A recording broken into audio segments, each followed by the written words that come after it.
My name is Ashlyn Shockley Martin, and I had the pleasure of interviewing Karen Beavor, the president and CEO of the Georgia Center for Nonprofits. I chose GCN because the organization actually provides consulting services to organizations throughout the state of Georgia, and I thought that Karen would be an excellent person to interview and to learn from, given my own nonprofit journey. So we'll talk a little bit about Karen's background, more about GCN and their services, and then I'll share with you four best practices that I took away from my interview with Karen. So first, a little bit about Karen. As she mentioned during our interview, she kind of fell into, those were her direct words, she fell into nonprofit service. She was a biology and psychology double major in college. Soon after, she was hired by a legal services nonprofit that provided assistance to victims of domestic violence and homeless populations. Worked her way up the ranks over a 10-year career with that organization, and in 1998, she was asked to join what was then called the Georgia Center for Nonprofit Resources. It's now the Georgia Center for Nonprofits, but she was hired as the president and CEO, has served in that capacity for the last 21 years, and so she's been a part of numerous rebranding strategies. She's pictured in this photo here with a number of other supporters of nonprofits at a Nonprofit Together Day celebration. So let's talk a little bit about GCN, Georgia Center for Nonprofits, the organization that she runs. So GCN, I think, is incredibly impressive. They're an Atlanta-based organization that serves nonprofits all throughout the state. They have 1,200 member organizations, but the scope of their reach is much further than that.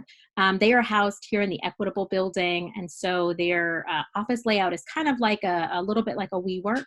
But the Georgia Center provides, their mission is to create thriving communities by helping nonprofits succeed. They do this in two ways. One is really to shift the culture around the business environments that nonprofits operate in.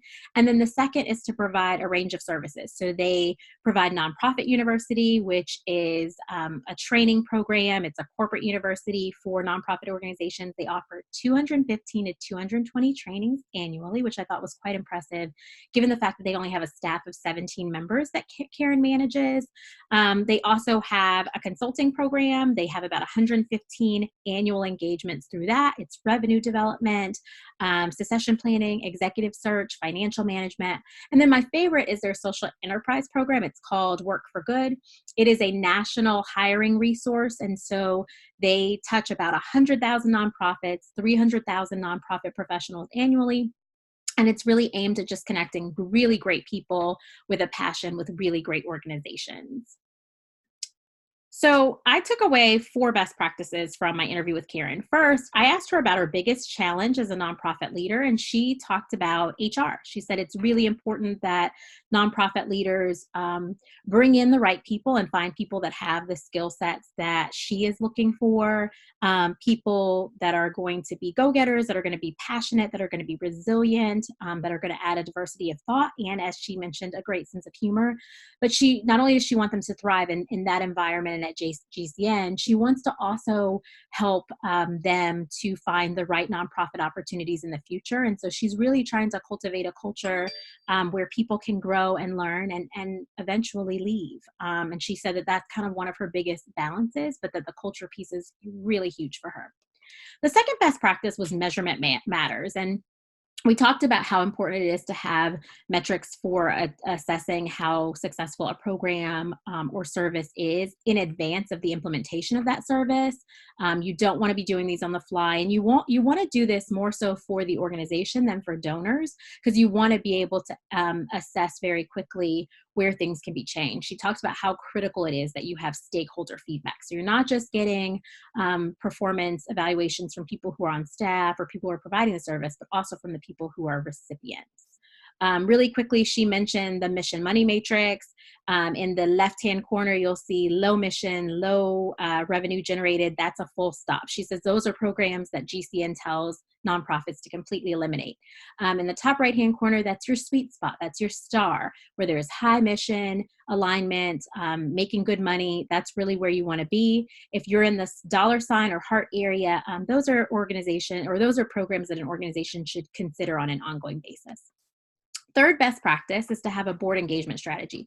This was so critical. This came out of a conversation around diversity and inclusion in board recruitment and in staffing. And she mentioned that it's important to have an attributes and skills metrics. So if you're looking for somebody with legal skills or who has data management skills or fundraising skills, you want to put that on your skills matrix and look for those people when you're recruiting your board. She also mentioned how important attributes are. So if it's racial and ethnic diversity, if it's geographic diversity, if it's the inclusion of women in practices, making sure those are good considerations, then you create a really good composition for your board.